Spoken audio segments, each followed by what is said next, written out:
पीछे देख सकते हैं मेरा ट्रैक्टर है।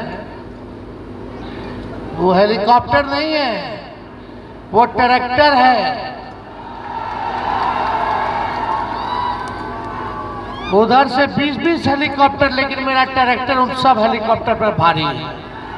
डॉक्टर साहब बोले कि रेस्ट कीजिए, ऐसे ठीक नहीं होगा। कमर में जो हड्डी में चोट है, आपको कम से कम 3 हफ्ता रेस्ट करने की जरूरत है। हम बोले डॉक्टर साहब 3 हफ्ता का तो 11-12 दिन में चुनाव खत्म हो गए। अब रेस्ट हम तभी लेंगे जब नरेंद्र मोदी जी को बेड रेस्ट करा देंगे। पूरे विश्व में अगर सबसे झूठा प्रधानमंत्री है तो उनका नाम नरेंद्र मोदी है। बिहार 8-10 बार आगे फिर आने वाले हैं। मोदी जी से अब केवल 2-4 सवाल ही पूछते कि बिहार के लिए आपने 10 साल में क्या किया और आने वाले 5 सालों में आप क्या करोगे, जनता को ये बताओ। 10 साल से केंद्र में सरकार, विधायक उनका, MP उनका, फिर भी गरीबी बढ़ी है कि नहीं बढ़ी है बताओ? बेरोजगारी बढ़ी है कि नहीं बढ़ी है? महंगाई बढ़ी है कि नहीं बढ़ी है? तब क्या काम किए? कोनो कारखाना लगा दिए क्या? ये लोग कारखाना लगना चाहिए था कि नहीं लगना चाहिए था? बिहार को या तरैया में निवेश होना चाहिए था कि नहीं होना चाहिए था? भाई मुकेश सहनी जी और तरैया से आए हुए सभी हमारे अभिभावक, बुजुर्ग, माताएं, बहनें, नौजवान, युवा साथी, इतने धूप में, गर्मी में, इतनी बड़ी संख्या में आप सब लोग आए हैं आशीर्वाद देने, समर्थन देने, प्यार देने। इसके लिए हम आपको धन्यवाद देते हैं, सभी लोगों का अभिनंदन करते हैं। देखिए राहुल जी ने, लालू जी ने, सहनी साहब जी ने, लेफ्ट के सभी लीडरान ने हमारे भाई आकाश जी को महाराजगंज से प्रत्याशी बनाया है और आप सब लोगों से अपील करने आए हैं कि एक एक वोट हाथ के निशान पर बटन दबा करके भाई आकाश को भारी बहुमत से आप लोग जिताने का काम करें। आज हम लोगों को कई जगह जाना है और लगातार हमने 180 के आसपास जो है सभाएं हमने की है। आप पीछे देख सकते हैं मेरा ट्रैक्टर है।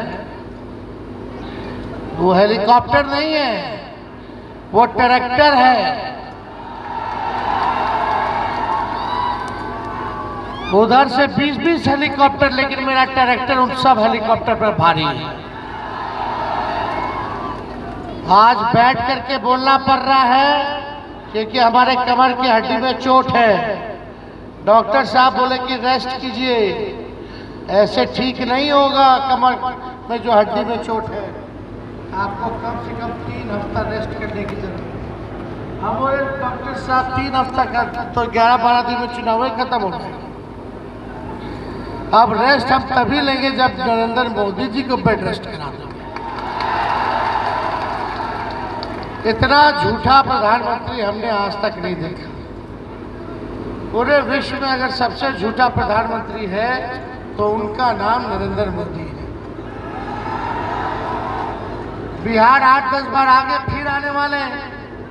मोदी जी से अब केवल 2-4 सवाल ही पूछते कि बिहार के लिए आपने 10 साल में क्या किया और आने वाले 5 सालों में आप क्या करोगे, जनता को ये बताओ। हिसाब दो कि 40 में से 39 सांसद बिहार ने प्रचंड बहुमत दिया, उसका क्या हुआ?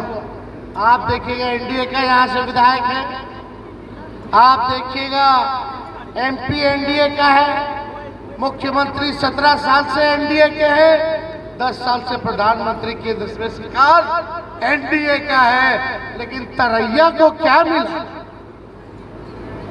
क्या मिला भाई?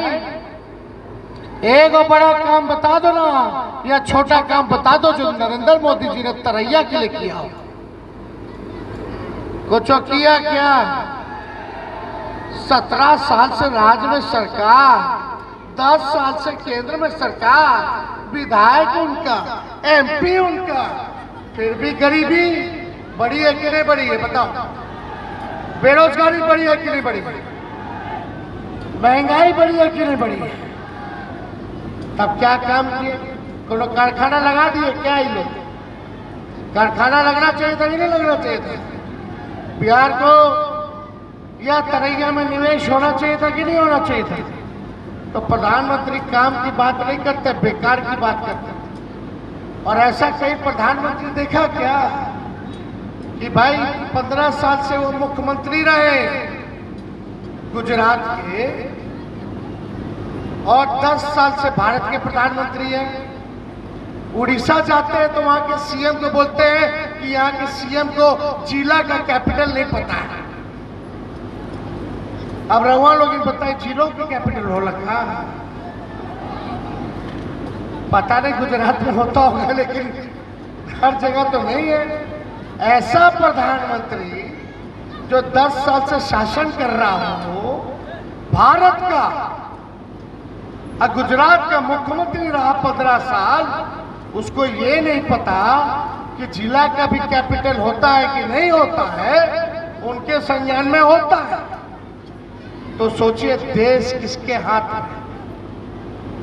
वो तो मशीनवा लगल रहता तो बोलते हैं, मशीनवा बंद हो जाता है तो फंबल कर जाते हैं। ये सच्चाई है। ये बनावटी है, ये लोग दिखावटी है, मिलावटी है।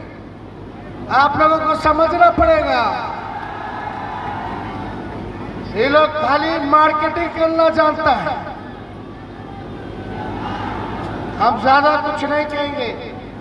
हम लोग सरकार बनाने जा रहे हैं। 17 महीने हमने 5 लाख लोगों को नौकरी दिया।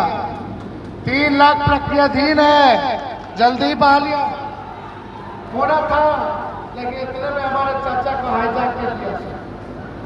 तो अभी 8 लाख नौकरी हो जाती।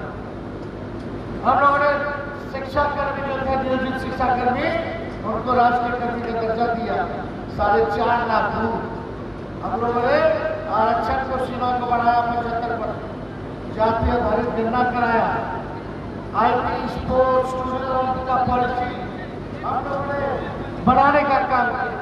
इन्वेस्टर मीट के राशि MOU है। जितना आपका स्वयं सहायता समूह है, तालीम वर्कर विकास टोला सेवा आंगनबाड़ी के मानदेय को दुगना हम लोगों ने कराने का काम किया। कई रोड पुलिया हम लोगों ने दिया। गोपालगंज में हम लोगों ने मेडिकल कॉलेज दिया, ट्रॉमा सेंटर दिया। सारा काम हम लोगों ने किया।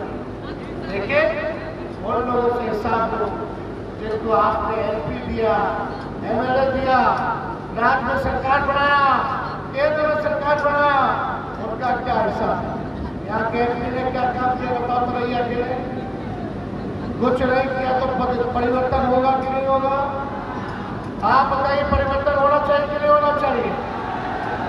हम लोगों की सरकार बनेगी तो राहुल जी हम लोगों ने तय किया है कि 1 करोड़ नौजवानों को देश भर में सरकारी नौकरी हम लोग दिलाने का काम।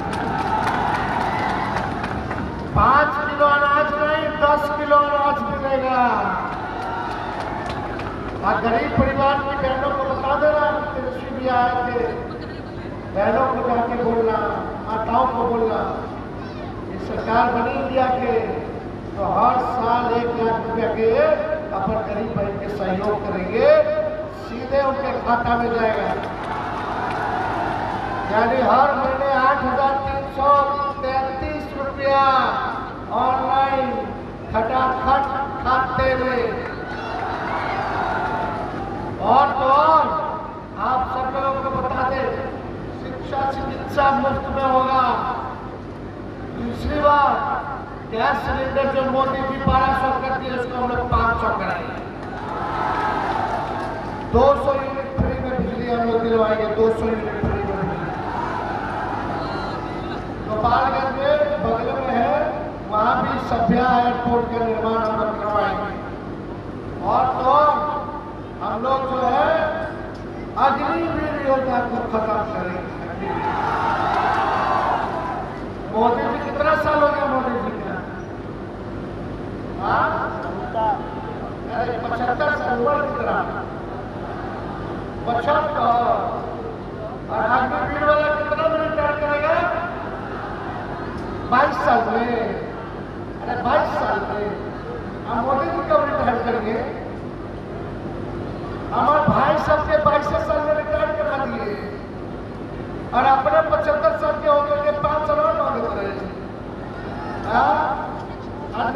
शहीद के दर्जा दिए, ना पेंशन दिए, ना आपको कैंटीन की सुविधा मिली और भारत माँ का सुरक्षा करेगा।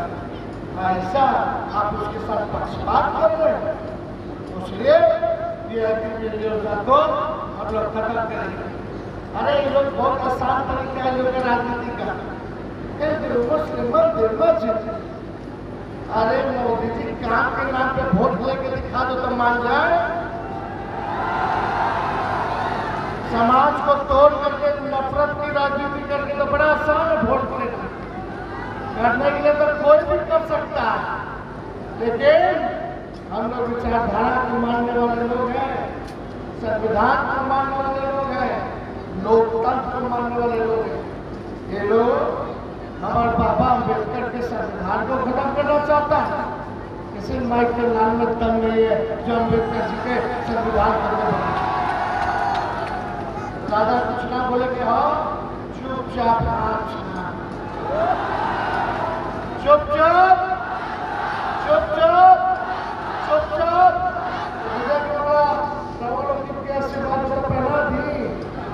अरे सही सही बताओ, आप दोनों उठा के बताइए। चलिए बहुत बहुत धन्यवाद। कन्हैया की जनता जिंदाबाद।